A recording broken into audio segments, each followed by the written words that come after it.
আমি খুব চেষ্টা করছি নরম কোমল একজন মা হতে, ধৈর্যশীল হতে, সেই মা হতে যিনি পারিবারিক কঠোরতার চক্র ভেঙে ফেলেন, যিনি চিৎকার করেন না কিংবা রাগে নিয়ন্ত্রণ হারান না। কিন্তু কিছু কিছু দিন আমি অনুভব করি যেন চাপে ডুবে যাচ্ছি, সবসময় সঠিকভাবে মা হওয়ার চাপে। আমি কোমলতার মাঝে বড় হইনি, আমাকে কেউ শেখায়নি কিভাবে নিজের বা অন্যের বড় বড় আবেগ ধরে রাখতে হয়।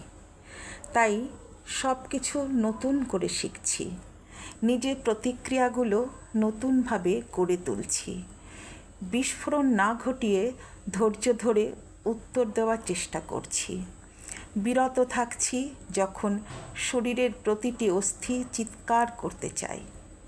কিন্তু খুবই ক্লান্তিকর এটা, কারণ কেউ বলে দেয় না শিখে নেওয়া আচরণগুলোকে ভুলে যাওয়া কতটা কঠিন।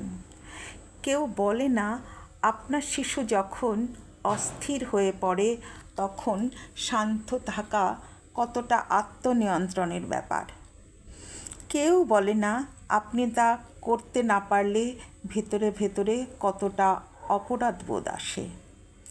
আমি নিখুঁত নই, কিন্তু আমি প্রতিদিন চেষ্টা করছি। ভুল হলে নিজেই নিজের কাছে দুঃখ প্রকাশ করছি, আবার চেষ্টা করছি, বারবার চেষ্টা করছি।